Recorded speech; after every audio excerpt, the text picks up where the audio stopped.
안녕하세요. 다산에이드 교수 이창선입니다. 자, 이번 시간에는 소방시설공사업법 시행령에 대해서 같이 알아보도록 하겠습니다.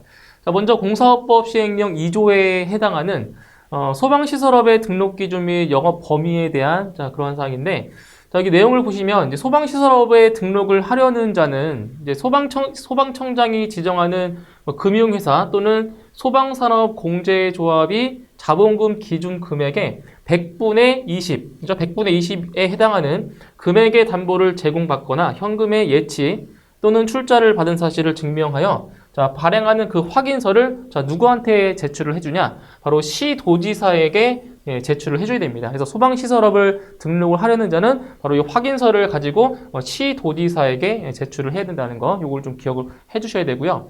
그리고 시도지사는 이제 소방시설업의 등록 신청이 다음 어느 하나에 해당되는 경우를 제외하고는 이제 등록을 시켜줘야 된다. 그래서 제외되는 사항이 4가지가 있는데, 첫 번째, 등록 기준을 갖추지 못한 경우 등록 안 시킬 수 있어요. 그죠? 그다음 확인서를 제출하지 아니한 경우, 그리고 등록을 신청한 자가 소방시설업 등록 결격사유, 결격사유 중에서 어느 하나에 해당되는 경우에도 등록을 할 수가 없고요. 그리고 마지막으로 이제 법령에 따른 제한에 위반되는 경우에도 등록할 수가 없습니다. 그래서 등록을 해주지 안 되는 사항 4가지도 같이 보시면 되겠습니다. 자, 그 다음 소방시설공사의 착공신고 대상에 대한 건데, 이제 착공신고라고 하는 거는 소방시설공사를 시작한다는 그런 신고예요. 착공신고가. 그래서 특정 소방 대상물의 다음에 이제 어느 하나에 해당하는 설비를 이제 신설하는, 여기서는 신설하는 공사와 그리고 이제 그 다음 보시면 증설, 증설하는 공사가 있어요. 그래서 신설하는 공사와 증설하는 공사를 잘 비교를 하셔야 돼요. 그래서 신설하는 공사에는 이제 여러 가지가 있어요. 그래서 대표적인 게 옥내 소화전 설비가 있고요, 그죠? 그 다음에 가장 많이 나오는 스프링클러 설비, 그리고 물 분무 소화 설비 이런 것들, 그리고 이제 이산화탄소 소화 설비, 할론 소화 설비, 그 다음 분말 소화 설비, 이런 것들이 있고요. 그리고 자동 화재 탐지 설비, 그 다음에 이제 비상 경보 설비 이런 것들은 이제 시험에 직접적으로 나온 적이 있었던 거죠. 그리고 비상 방송 설비, 비상 콘센트 설비, 그리고 무선 통신 보조 설비, 그러니까 이러한 설비들을 뭐 했을 때 신설하는 경우죠. 신설하는 그 공사인 경우에 바로 착공 신고를 해야 된다는 거죠.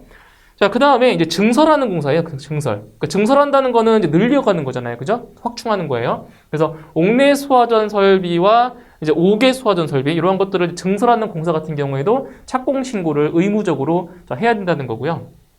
그 다음 스프링클러 설비, 간이 스프링클러 설비, 물 분무 등 소화 설비의 방호 구역, 그 다음 자동 화재 탐지 설비의 경계 구역, 그리고 재현 설비의 재현 구역, 그리고 연결 살수 설비의 살수 구역, 연결 송수건 설비의 송수 구역이 있고요.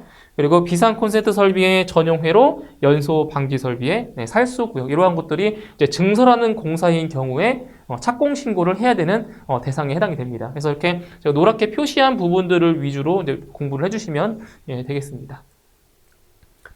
자, 다음 이제 시험에 아주 자주 나오는 내용 중에 하나인데, 자, 여기도 이제 마찬가지로 착공 신고의 대상이에요. 그래서 특정 소방 대상물에 설치된 소방시설 등을 구성하는 다음에 어느 하나에 해당하는 것의 전부 또는 일부를 개설, 이전 또는 정비하는 공사인데, 그 대상 3가지를 좀 암기를 해두셔야 돼요. 여기 수신반, 소화 펌프, 동력 감시 제어반. 자, 이 내용은 이제 필기 시험에서도 나오지만 이게 그 실기 시험도 이어지기 때문에 이 내용은 반드시 암기를 하시고 넘어가셔야 됩니다. 그래서 3가지 기억하셔야 돼요. 수신반, 소화 펌프, 동력 감시 제어반. 이렇게 암기해 주시면 되겠어요.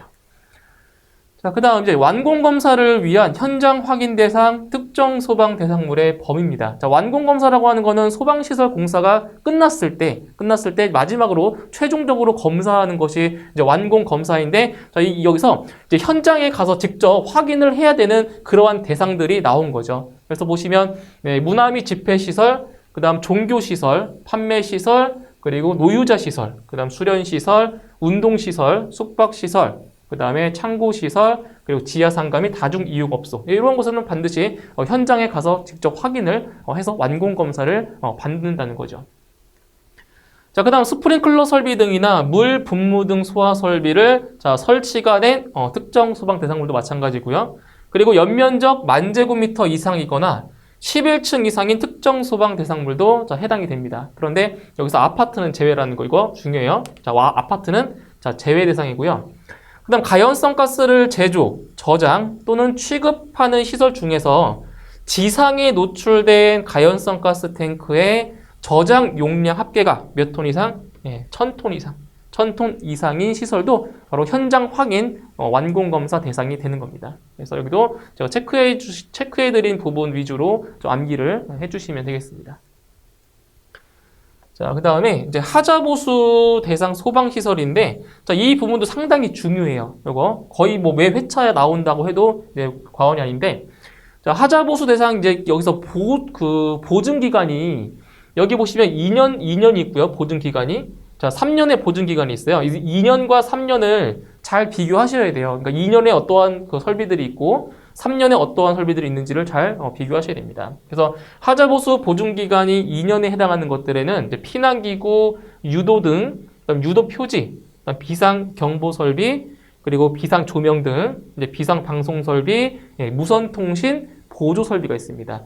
자, 여기 보시면 이 무선통신 보조설비는 이제 소화활동설비 중에 하나인데 소화활동설비 중에서 유일하게 자, 보증기간이 2년인 것은 무선통신 보조설비밖에 없어요. 나머지 소화활동설비들은 전부 다 여기 있죠. 여기 3년. 그죠? 이렇게 비교해 주시면 돼요. 그래서 하자보수 보증기간이 3년에 해당하는 것은 이제 자동 소화 장치가 있죠. 그리고 옥내 소화전 설비, 그리고 스프링클러 설비, 그리고 간이 스프링클러 설비, 그다음 물 분무등 소화 설비도 있고요. 옥외 소화전 설비, 자동 화재 탐지 설비, 그리고 상수도 소화 용수 설비, 그리고 아까 말씀드렸던 무선 통신 보조 설비를 제외한 나머지 소화 활동 설비들은 전부 다 보증 기간이 3년에 해당이 되는 겁니다. 이렇게 해서 암기해 주시면 되겠습니다. 자, 다음 공사 감리자 지정 대상 특정 소방 대상물의 범위입니다. 자, 공사 감리자를 이제 공사 현장에 배치를 해야 되잖아요. 그렇죠? 그래서 어떠한 경우에 자, 지정을 해줘야 되냐? 자, 첫 번째로 이제 옥내 소화전 설비를 신설하거나 개설하거나 증설할 때 공사 감리자가 있어야 된다는 얘기죠. 그죠? 그 다음에 스프링클러 설비 등을 신설, 개설하거나 방호, 방수 구역을 증설할 때.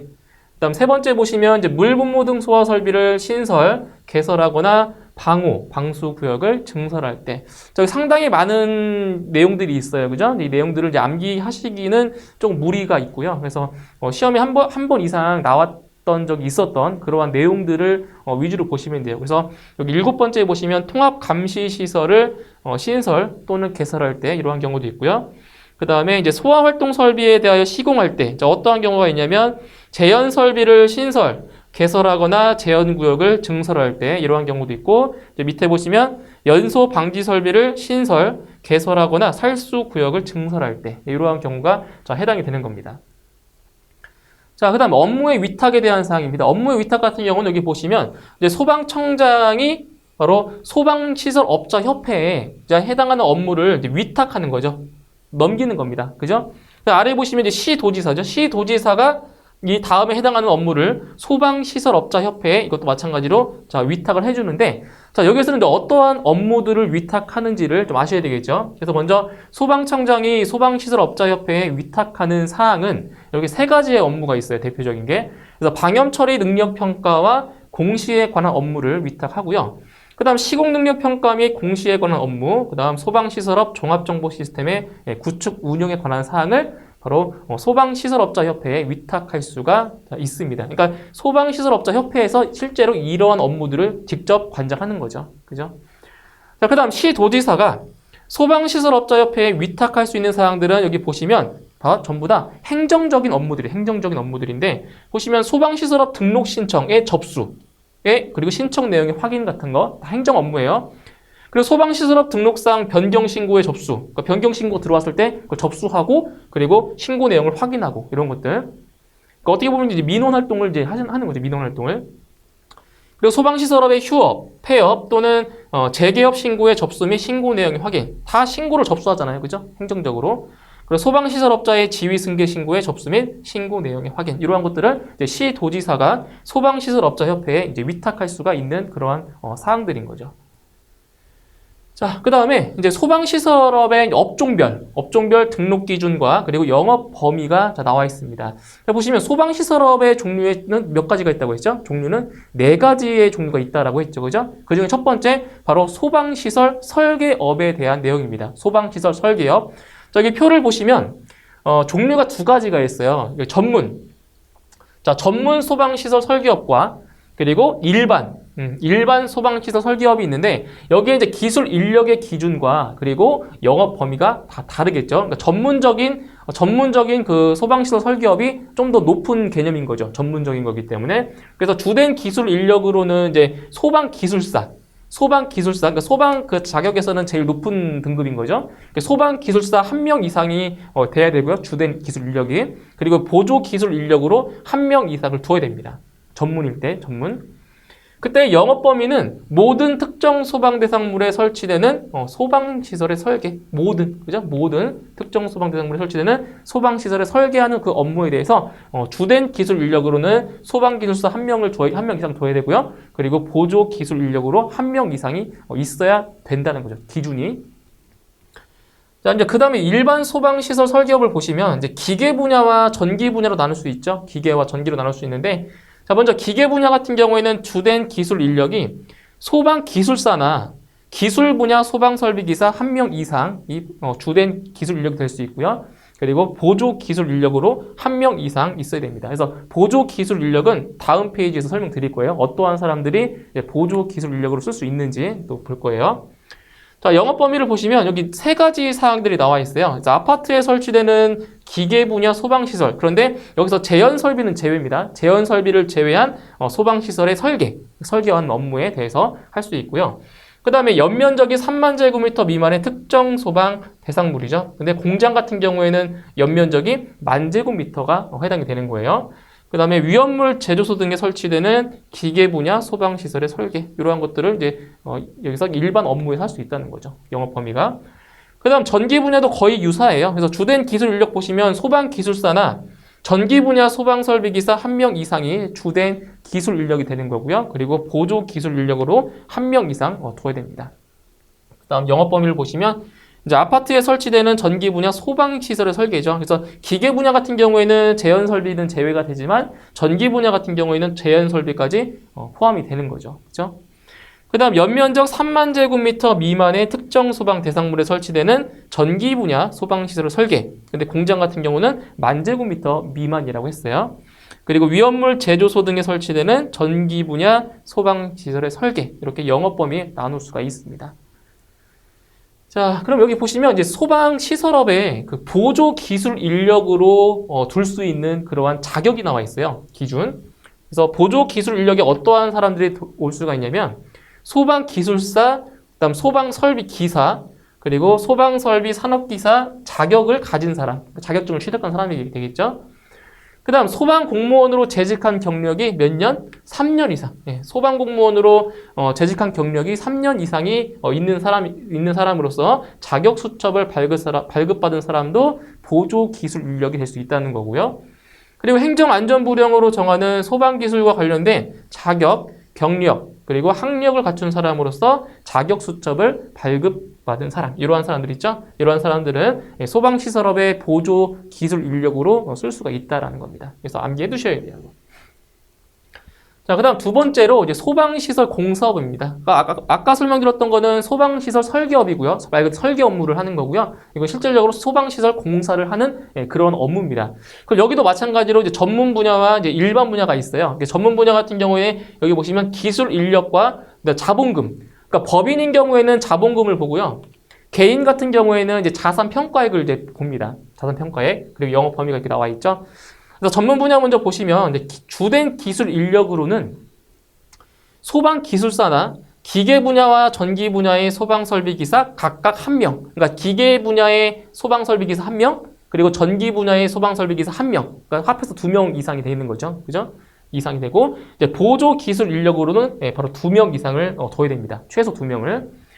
자, 그리고 자본금을 보시면 법인인 경우에는 일단 1억 원 이상이 있어야 돼요. 최소 금액이 1억 원이 있어야 된다는 얘기고요. 그리고 개인인 경우에는 그 자산 평가액도 마찬가지로 1억 원 이상이 있어야 소방시설 공사업을 할 수가 있다라는 거죠. 그다음 영업 범위를 보시면 특정 소방 대상물에 설치되는 기계 분야 및 전기 분야 소방 시설의 공사나 개설 그리고 이설 및 정비하는 그러한 업무를 할 수가 있다는 거죠. 소방시설 공사에서. 자, 그다음 일반 분야를 보시면 이제 일반 분야도 이제 기계 분야와 전기 분야로 나눌 수가 있겠죠. 그래서 기계 분야는 이제 주된 기술 인력으로 소방 기술사 또는 그리고 기계 분야이기 때문에 이제 전기 분야를 제외한 기계 분야의 소방 설비 기사 1명 이상을 둬야 되고요. 그리고 보조 기술 인력으로 1명 이상이 있어야 됩니다. 그죠? 그리고 자본금은 똑같아요. 전문 분야나 일반 분야나 똑같아요. 법인은 1억 원 이상 있어야 되고요. 개인 같은 경우에는 자산평가액이 1억 원 이상 있어야 이제 시작할 수 있겠죠. 그다음 영업 범위를 보시면 연면적 10,000제곱미터 미만의 특정 소방 대상물에 설치되는 기계 분야 소방 시설의 공사나 개설, 이전 및 정비 같은 업무를 할 수가 있고요. 그다음 위험물 제조소 등에 설치되는 기계 분야 소방 시설의 공사, 개설, 이전 및 정비에 관한 그러한 업무를 할 수 있습니다. 전기 분야도 마찬가지예요. 전기 분야 똑같이 이제 주된 기술 인력 보시면 이제 소방 기술사나 전기 분야의 소방 설비 기사 1명 이상을 주된 기술 인력으로 둬야 되고요. 그리고 보조 기술 인력으로 이제 1명 이상을 의무적으로 둬야 되겠습니다. 그다음 이제 법인 1억 원 이상, 개인 같은 경우는 자산 평가액 1억 원 이상 다 똑같죠. 전문 분야나 일반 분야 다 똑같습니다. 다 전부 1억 원 이상이에요. 그리고 이거 영업 범위도 이제 보시면 되겠고요. 그래서 소방시설 공사업의 이제 등록 기준 이런 것들이 나와 있고요. 자, 이제 세 번째, 이제 소방공사 감리업이죠, 감리업. 소방공사 감리업이라고 하는 건 말 그대로 그 소방시설 공사를 이제 검사하는 그런 업무가 되겠죠. 자, 여기도 똑같죠. 전문 분야와 일반 분야가 있어요. 그래서 기술 인력과 그 영업 범위를 보시게 되면 먼저 기술 인력으로는 소방 기술사 1명 이상이 있어야 되고요. 그러니까 이거는 이제 그 검사하는 업무이기 때문에 좀 많은 인력이 필요하겠죠, 그죠? 그래서 기술 분야 및 전기 분야의 특급 감리원 각각 1명 이상 있어야 되고요. 그다음 기계 분야 및 전기 분야의 고급 감리원 이상의 감리원 각 1명 이상, 그리고 기계 분야 및 전기 분야의 중급 감리원 이상의 감리원 각 1명 이상. 여기 다 나와 있죠. 그죠? 고급 감리원, 그다음 중급 감리원, 초급 감리원. 그래서 이게 급수에 따라서 검사할 수 있는 그 대상들이 다르겠죠. 그죠? 급수에 따라서. 그래서 영업 범위는 이제 모든 특정 소방 대상물에 설치되는 소방시설 공사의 감리를 이제 전문 분야에서 할 수가 있고요. 근데 일반 분야 같은 경우에는 자, 기계 분야와 이제 전기 분야로 나눠져 있는데 먼저 기계 분야 같은 경우는 기계 분야 특급, 자, 특급 감리원 1명 이상이 있어야 되고요. 그리고 기계 분야 고급 감리원 또는 중급 감리원 이상의 감리원 1명 이상. 그러니까 고급이나 중급 둘 중에 1명 이상이 되면 되는 거죠. 그리고 기계 분야 초급 감리원 이상의 감리원 1명 이상이 있어야 됩니다. 그리고 영업 범위를 보시면 연면적 3,000제곱미터 미만의 특정 소방 대상물. 근데 여기도 마찬가지로 제연 설비는 제외죠. 기계 분야 같은 경우에는 제연 설비가 제외고요. 전기 분야 같은 경우는 제연 설비가 포함이 되는 거예요. 다 동일해요. 그래서 여기 설치되는 기계 분야 소방시설의 감리, 아파트에 설치되는 기계 분야 소방시설 마찬가지로 제연 설비는 제외고요. 그죠? 제연 설비 제외. 그다음 위험물 제조소 등에 설치되는 기계 분야 소방시설의 감리, 이러한 업무들을 이제 할 수가 있습니다. 전기 분야 똑같아요. 전기 분야도 이제 기계 분야와 좀 다른 것 뿐이고 여기는 제연 설비가 같이 포함이 되어 있다라는 거, 이것만 좀 비교해 주시면 되겠죠. 자, 이제 소방시설업의 네 번째는 바로 방염 처리업이죠. 방염 처리업인데 여기 방염 처리업 같은 경우도 이걸 아셔야 돼요. 방염 처리업의 종류가 여기 세 가지가 나와 있죠. 섬유류 방염업이 있고요. 합성 수지류 방염업, 그리고 합판 목재류 방염업. 이 세 가지 사항도 조금 알고 계셔야 돼요. 그러니까 방염 처리업의 종류, 방염 처리업 업종의 종류 세 가지, 이거 기억하셔야 되겠네요. 그죠?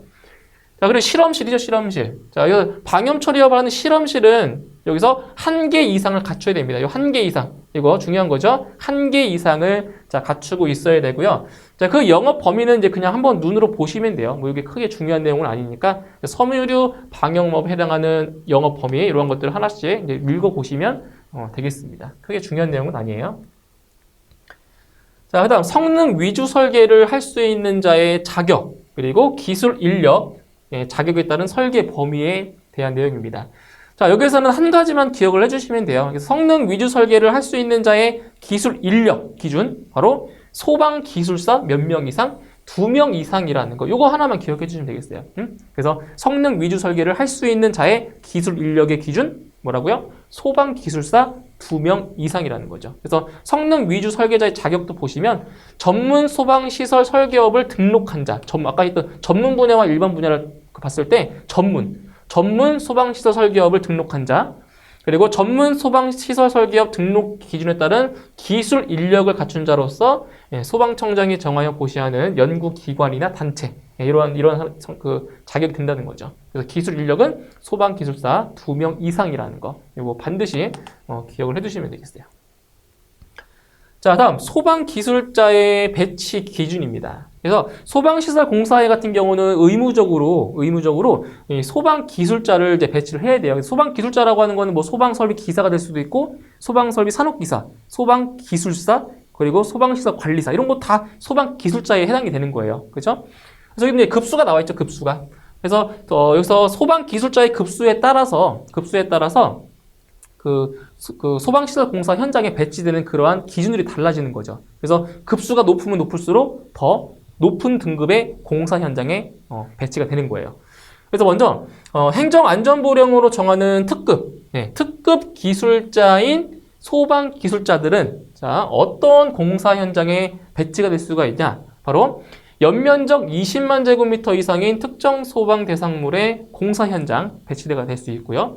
그리고 지하층을 포함한 층수가 40층 이상, 이거 기억하세요. 지하층을 포함한 층수가 40층 이상인 특정 소방 대상물의 공사 현장, 이러한 곳에는 특급 기술자인 소방 기술자가 배치가 돼야 되고요. 그 다음 이제 특급 밑에 이제 고급 기술자 같은 경우는 좀 등급이 낮아졌잖아요, 그죠? 낮아졌기 때문에 아까 연면적이 20만 제곱미터 이상이었어요. 이때는 고급 같은 경우에는 연면적이 3만 제곱미터 이상이고, 그리고 20만 제곱미터 미만. 그러니까 이거에 못 미치는 거잖아요, 그죠? 20만 제곱미터 미만인 특정 소방 대상물인데, 여기는 아파트는 제외입니다. 아파트는 제외인 공사 현장에 배치될 수 있고요. 그 다음 지하층을 포함한 층수가 16층 이상, 40층 미만, 이런 것들을 기억하셔야 돼요. 몇 층 이상, 몇 층 미만인지. 16층 이상, 40층 미만인 특정 소방 대상물의 공사 현장에 배치가 될 수 있습니다. 이런 식으로. 그다음 중급도 마찬가지, 중급. 자, 중급 나오죠? 중급 같은 경우는 이제 물 분무 등 소화 설비 또는 제연 설비가 설치되는 특정 소방 대상물의 공사 현장에 배치될 수 있고요. 그리고 연면적은 5,000제곱미터 이상, 3만 제곱미터 미만. 그러니까 여기 3만, 여기 3만, 20만, 20만 이렇게 경계가 되는 경계가 이렇게, 그죠? 범위가 나눠지는 거예요. 그래서 5,000제곱미터 이상, 3만 제곱미터 미만인 특정 소방 대상물인데 아파트는 또 제외입니다. 아파트는 제외. 그리고 연면적 10,000제곱미터 이상, 20만 제곱미터 미만이 아파트의 공사 현장. 그러니까 아파트는 제외고 이 아파트 제외된 것이 여기에 있는 거예요, 여기. 네? 여기에. 그래서 연면적이 10,000제곱미터 이상, 20만 제곱미터 미만인 아파트의 공사 현장은 중급 기술자 이상의 소방 기술자를 배치한다는 거죠. 그 다음 초급. 자, 초급 기술자죠. 초급 기술자 이상의 소방 기술자는 연면적 1,000제곱미터 이상, 5,000제곱미터 미만인 특정 소방 대상물, 아파트는 제외고요. 자, 이러한 공사 현장에 배치가 될 수 있고요. 그리고 연면적 1,000제곱미터 이상, 10,000제곱미터 미만인 아파트의 공사 현장이죠. 그래서 이 10,000제곱미터 미만, 10,000제곱미터 이상 이렇게 되는 거예요, 이렇게. 그죠? 그 등급이 나눠지는 거죠. 그 다음에 지하구의 공사 현장도 마찬가지로 초급 기술자 이상이 되는 거죠. 그러니까 이런 거예요. 초급 기술자 이상이라고 하는 거는 뭐냐면, 그러니까 고급 기술자 이상의 소방 기술자가 여기에도 갈 수 있는 거죠. 그렇죠? 왜냐면 초급 기술자 이상이니까 이 이상, 여기에 해당하는 사람들은 다 여기 공사에 갈 수 있다고요. 맞죠? 그러니까 여기에 초급 기술자만 올 수 있는 게 아니라 초급 기술자 이상이 되는 사람들은 다 올 수 있다는 거죠. 여기에 해당하는 사람들이 여기 공사에 다 올 수 있다는 거죠. 이런 거예요. 여기는 여기에 해당하는 기술자들이 이 공사에 올 수 있다는 거죠. 근데 여기에 있는 사람이 일로는 갈 수 있어요, 없어요? 일로는 갈 수가 없는 거죠. 등급이 기술이 안 되니까. 그죠? 그런 것들입니다. 그 다음 자격 수첩을 발급받은 소방 기술자. 이러한 사람들은 연면적 1,000제곱미터 미만인 특정 소방 대상물의 공사 현장에 배치가 될 수 있는 겁니다. 이렇게 해서 이게 색칠해 놓은 부분이 있죠? 이런 거 집중적으로 좀 암기하셔야 돼요. 자, 다음 소방공사 감리 대상입니다. 여기 보시면 소방공사 감리의 대상이 두 가지가 나와 있죠. 그래서 상주공사 감리와 이제 일반 공사 감리가 있는데, 자, 여기서 이제 면적과 뭐 층수 같은 거를 좀 기억해 주셔야 돼요. 그래서 상주공사 감리 같은 경우에는 그 대상이 어떤 대상이냐면 아파트를 제외한 연면적 3만 제곱미터 이상의 특정 소방 대상물에 대한 소방시설의 공사가 대상이 되고요. 그리고 지하층을 포함한 층수가 16층 이상으로서 500세대 이상인 아파트. 예? 그래서 지하층을 포함한 층수가 16층 이상이고 그리고 500세대 이상인 아파트에 대한 소방시설 공사는 바로 상주공사 감리에 해당이 된다는 거죠. 그다음 일반 공사 감리는 상주 공사 감리, 여기죠, 여기. 상주 공사 감리에 해당하지 않는, 여기에 해당하지 않는 소방시설의 공사는 다 일반 공사 감리라고 보시면 되는 겁니다. 그죠? 자, 다음 이제 소방공사 감리원의 배치 기준입니다. 자, 여기는 뭐가 있냐면 여기 등급이 있어요, 지금. 자, 특급 감리원 중에서 소방기술사. 여기도 특급 감리원 이상의 소방공사 감리원, 기계 분야, 정비기 분야. 여기는 고급 감리원 이상의 소방공사 감리원, 이런 것처럼. 여기는 중급 감리원 이상의 소방공사 감리원. 여기는 초급 감리원 이상의 소방공사 감리원. 그래서 이 등급에 따라서 이 공사 현장의 기준이 달라진다는 거죠. 달라져요. 그래서 제일 높은 등급인 특급 감리원 중에서 소방기술사. 그러니까 이게 바로 책임감리원이고 이제 말 그대로 보조감리원이 되는데, 자, 책임감리원, 이제 보조감리원 같은 경우에는 이제 초급 감리원, 여기 있죠, 초급 감리원 이상의 소방공사 감리원. 그죠? 이러한 사람들이 보조로 갈 수 있다는 거죠. 이런 그 공사 현장에 보조로. 근데 책임감리원으로는 못 가겠죠. 보조감리원으로는 갈 수 있어요. 초급 이상이면. 그래서 그 공사 현장의 기준을 보시면 자, 연면적 20만 제곱미터 이상인 특정 소방 대상물의 공사 현장에 이렇게 배치될 수 있고요. 그리고 지하층을 포함한 층수가 40층 이상인 특정 소방 대상물의 공사 현장. 여기에 바로 특급 감리원 중에서 소방 기술사가 바로 배치가 될 수 있는 거죠. 그 다음에 특급 감리원 이상의 소방공사 감리원 같은 경우에는 공사 현장 기준 보시면 연면적 3만 제곱미터 이상 20만 제곱미터 미만인 특정 소방 대상물의 공사 현장인데 여기도 아파트는 제외죠. 아파트는 제외예요. 그리고 지하층을 포함한 층수가 16층 이상 40층 미만인 특정 소방 대상물의 공사 현장. 여기는 특급 감리원 이상의 소방공사 감리원이 책임 감리원으로 배치가 될 수 있는 그러한 내용입니다. 그 다음에 이제 고급 감리원 이상의 소방공사 감리원 같은 경우에는 물 분무 등 소화 설비 또는 제연 설비가 설치되는 특정 소방 대상물의 공사 현장에 배치가 될 수 있고요. 그리고 연면적 3만 제곱미터 이상 20만 제곱미터 미만인 아파트의 공사 현장, 그죠? 아파트의 공사 현장에 배치가 될 수 있습니다. 뭐 중급 감리원으로 이렇게 나와 있고요. 그다음 초급 감리원 이상의 소방공사 감리원 같은 경우에는 연면적 5,000제곱미터 미만인 특정 소방 대상물의 공사 현장에 배치가 되고요. 그리고 지하구의 공사 현장에도 배치가 되고 있습니다. 그죠? 이렇게 해서 지금 그 감리원의 그 배치 기준에서 책임 감리원에 따라서 바로 공사 현장의 기준들이 달라진다는 거, 이걸 좀 잘 매치시켜가지고 이제 암기를 해두셔야 돼요. 자, 다음 과태료의 이제 부과 기준입니다. 이거는 소방시설 공사법에서 말씀드렸던 벌칙과는 조금 다른 개념인 건데, 이제 과태료가 경감이 되는 대상, 과태료가 경감되는 그 대상에 해당이 되는 그런 내용들인 거죠. 그래서 벌칙 기준과 조금 달라요. 헷갈리시면 안 돼요. 그래서 여기 보시면은 이제 과태료가 이제 위반한 횟수에 따라서 과태료의 금액이 달라지고 있죠. 그래서 대표적인 것들이 뭐가 있냐면, 자, 하자보수에 관련된 서류를 이제 보관하지 않은 경우, 이러한 경우에는 이제 그 횟수에 관계없이 200만 원 이하의 과태료가 부과가 되고요. 그 다음에 소방기술자를 공사 현장에 배치하지 않은 경우, 그리고 완공검사를 받지 않은 경우, 이러한 경우도 마찬가지로 횟수에 관계없이 200만 원 이하의 과태료가 부과가 되고 있습니다. 그 다음 감리관계 서류를 인수인계하지 않은 경우는 마찬가지 200만 원 이하의 과태료가 부과가 되고요. 자, 그 다음 보시면 되게 많죠. 그래서 여기 방염 성능 기준 미만으로 방염을 한 경우 마찬가지로 횟수에 관계없이 200만 원 이하의 과태료가 부과가 되죠. 그리고 시공능력 평가에 필요한 자료 제출을 거짓으로 한 경우, 이것도 마찬가지 횟수에 관계없이 200만 원 이하의 과태료가 부과됩니다. 여기서 과태료의 부과 기준 같은 경우에는 시험에 그렇게 큰 비중을 차지하고 있지 않기 때문에 한번 공부하시면서 가볍게 읽어보시면 되는 그러한 사항들입니다. 자, 이렇게 해서 이번 시간에 준비한 내용은 이제 소방시설공사법 시행령 다 말씀드렸고요. 저는 다음 시간에 소방시설공사법 시행규칙에 대해서 같이 이제 알아보도록 하겠습니다. 네, 수고하셨습니다.